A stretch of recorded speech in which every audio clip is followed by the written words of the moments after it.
Okay, so get this right. We've got pages from this book, things we never got over, and it's like about this runaway bride. Or Runaway Bride. Yeah. And she ends up in this small town. And let me tell you, the family secrets in this place are like next level. I am hooked already. Hmm. Sounds juicy. It's, it's more than just a typical romance, though, right? Right. The way Naomi the bride stumbles into this whole new life, it really makes you think. Makes you think about how we handle the unexpected. Totally. Like, imagine she shows up in Knockemout, expecting to meet her twin sister, Tina. Okay, so she has a twin. Yeah, Tina. But instead, she runs into this guy, Knox. Uh-huh. And get this, she actually thinks Knox is Tina at first. What? Why? Well, because of, like, a contact lens thing. She's got the wrong prescription in or something and can't see clearly. Oh, wow. That's a pretty funny way to start things off. Great. Talk about a mix-up. It really does set the tone for the whole story, I think. Hmm. Misunderstandings, hidden depths, and just a touch of chaos. Speaking of chaos, imagine finding out you have a niece, right? But you never even knew she existed. Oh, wow. And she's, like, abandoned in a motel room. That's a lot to handle. It's a total 180 for Naomi. She goes from running away from her own life to suddenly being responsible for a kid. Like, boom, instant family. It's almost like the author's throwing her in the deep end, see if she sinks or swims. But she doesn't even hesitate. Takes Waylay, the niece, under her wing, even though internally she's freaking out. Of course. And then there's Knox, right? He seems like he wants nothing to do with them. Yeah. But he still ends up taking them to his family's cottage. It's like he's got this gruff exterior, but But there's a soft spot underneath, right? Right. You can see it in the way he cares for people. Like, remember how he gives free haircuts and shaves to people in need? yeah. It makes you wonder, like, what happened to him? What made him this way? This, like, closed-off person. It makes you want to figure him out. Yeah. And then you've got all the other people in Knockemout, too. Oh, don't even get me started on them. Justice at the Cafe, Liza J. Knox's grandma, right? Yep, and she's something else. And Sloane, the librarian. They're all so welcoming, so quirky. They really make you think about small towns, that whole sense of community, like everyone's in it together. It's definitely the opposite of the life Naomi was running from. Absolutely. Okay, but we can't forget the drama. That poker night at the Hunky Tonk. High stakes, shady characters, and guess what? Naomi wins $20,000. No way. Yeah. That's got to be both exciting and terrifying. Especially with Lucian hanging around her. Oh, yeah, there's definitely something off about him. He just screams danger. Like he's part of some bigger story that's like slowly unfolding. Ooh. Okay, and remember how Knox's brother is the chief of police? Yeah, that was a twist. Total curveball. Plus, finding out their dad abandoned them when they were kids. It's no wonder Knox is so guarded. Yeah, family secrets. They really have a way of shaping us, don't they? They do. And you can see Knox is trying so hard to not be like his father. But he's scared, too. Scared of making the same mistakes. Oh, for sure. Okay, and then, to top it all off, someone breaks into the cottage. Talk about upping the stakes. Oh, no. And Naomi's worried, like, what if Tina's behind it? That could really mess up the custody hearing for Waylay. It's interesting, though, how the break-in said something about Waylay, too. How so? Well, she might have been the one who let Tina in. Yeah. And shows she's, not just a little kid. She's observant. She makes her own choices. Definitely not helpless. And then, surprise, surprise, Naomi's parents show up. What a curveball. Wow. Her parents. But you know what? They totally embrace the situation. Like, they don't freak out or anything. It's actually really heartwarming to see them stepping up for their daughter and granddaughter. Their rival changes things, huh? Oh, yeah. It's like this whole family unit is starting to form around her. It's almost like Knockemout is starting to feel like home for her, Even with all the drama. Even with all the crazy drama. All right. And then, hold on. Wasn't there something about her ex-fiancé? Oh, yeah, Warner. He shows up out of the blue. Yeah. And let me tell you, the encounter at the honky tonk, super tense. It's like the past is creeping back in. Yeah, he represents everything she was running from. Exactly. And now she has to face all those old feelings, those old fears. It makes you wonder if she's strong enough to handle it all. You would think that would be enough, right? But no. Then Waylay gets in trouble at school. Uh-oh. What happened? Well, she released a bunch of mice on her teacher. Mice. Seriously. Yep. And guess what? The teacher just happens to be married to someone Tina was involved with in the past. Oh, come on. What are the odds? Right. It's like everyone in Knockemout is connected somehow, even if they don't realize it. Like that 6 degrees of separation thing? Yeah. But like way more intense. Exactly. So much is happening in this town. And it just keeps getting more complicated. I bet. We'll have to wait to the next part of our deep dive to see what happens next. Makes you think, doesn't it? Hmm. Like, what happens when all that stuff from your past comes crashing into your present? You know, how do you deal with that when you're trying to build a new life? It's like Naomi's got one foot in each world, and she has to figure out, like, which one she really belongs in. But you mentioned things getting even more complicated. Oh, yeah. So we left off with Waylay and her little mouse adventure at school, Right.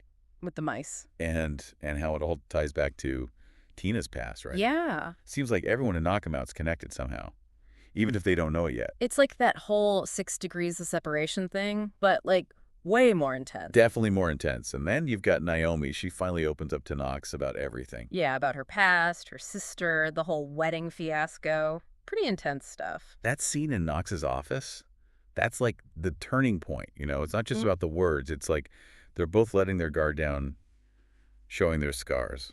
Yeah, they both seem to have been hurt pretty badly. Exactly. And in that moment, they decide to trust each other with all that baggage. It's like they see a little bit of themselves in each other. Exactly.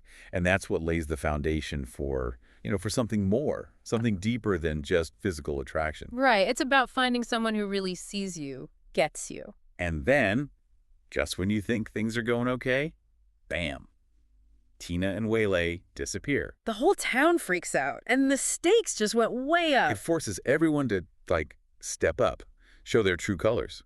And it turns out the guy behind it all is Duncan, the son of a crime lord. And he's working with Tina. Yep. And suddenly, all those rumors about Knockamout having a dark side, well, they seem pretty real now. And don't forget about that flash drive, the one Waylay copied. Oh, right, with Knox's name on it. It's like his past isn't just haunting him anymore. It's like threatening everything. It's amazing how much Waylay's involved in all this. I know, right? She's not just some helpless kid. Not at all. She's the one who copied that drive. She could have saved Knox without even knowing it. She's pretty incredible, resourceful, observant, way more mature than her age. Makes you wonder if she's trying to protect the people who've been kind to her, after coming from a place where trust was probably a luxury. Maybe she sees something of herself in Knox, that need to belong to find a place where you're safe. Ooh, interesting.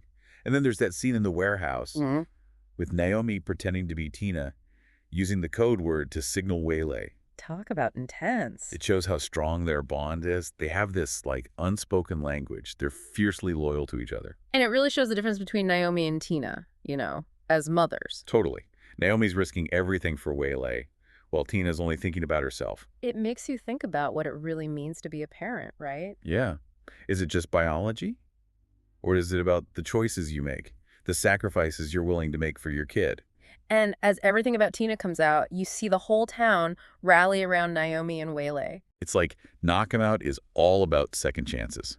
For everyone. Not just about finding love, but like finding your people, the ones who become your family. And speaking of those amazing people, Justice, Sloane, Liza J, they're all so fantastic. They really make Knockamout come alive. Oh, I know. They're like the heart and soul of that town, all that small town warmth and charm. And Liza J, oh my gosh, she's the best. She's like the town's wise woman, full of wisdom and margaritas. The best combination. She's seen it all, and she's there to guide Naomi, like a mother figure. But okay, back to Naomi and Knox. Their relationship is such a roller coaster. So much push and pull, all those unspoken feelings. I know, it's that classic will they, won't they thing.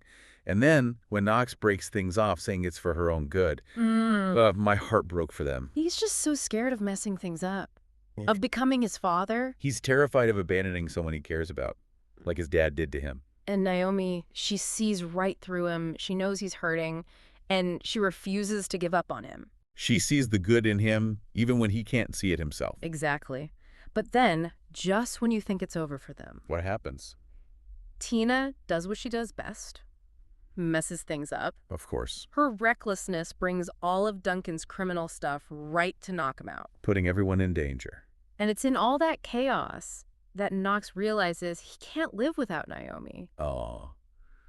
He finally sees that he doesn't have to repeat his past. He chooses love. He chooses a future with Naomi and Waylay. And that scene where they finally admit their feelings, so good. Totally worth the wait. And it's not just about romance, is it? It's about how the whole town comes together to protect their own. That sense of community is so powerful. This book really shows that family isn't always about blood. Right. It's about the people who choose you, who have your back.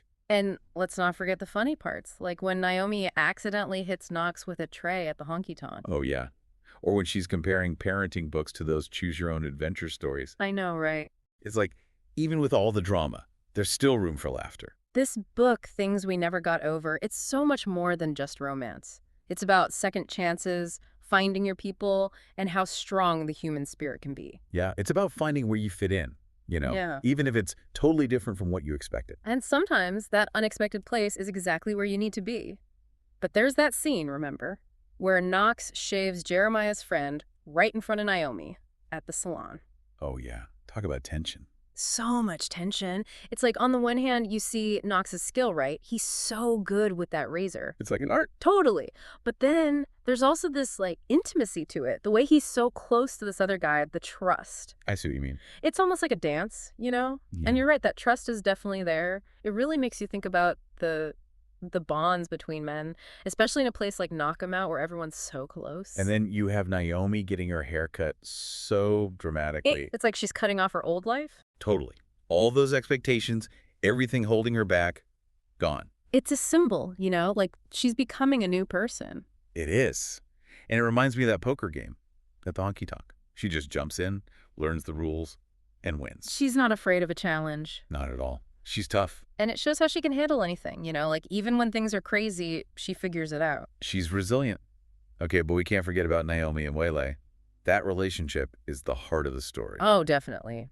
It's not always easy, that's for sure. But it's real. And so powerful. I know. Remember when Waylay stands up to that bully? Yeah. The one whose dad was involved with Tina. What a coincidence. Talk about karma. It's like she's got Naomi's spirit, but it also shows how much she wants to be fair, how she wants to protect the people she cares about. She's definitely becoming one of them. Part of Knockemout. And then it gets even better when Naomi gets guardianship of Waylay, and her parents decide to move there too. It's like it was meant to be. It is. It's like they're finally finding that stability, that love they've always wanted. It really is a beautiful ending. Right. Second chances, finding your people, all that good stuff. And that last scene with Naomi and Knox at Liza J's house. While Waylay's party is going on. It's perfect. Sweet, a little steamy. It just makes you feel good. Yeah. Like hopeful. Things we never got over, guys. If you're looking for a story that'll stay with you, this is it. It reminds you that there's always hope. Even when life is throwing crazy stuff at you, you can still find your happy ending. Even if it's not what you expected. So we'll wrap up our deep dive here. Hope you enjoyed it. Until next time, happy reading.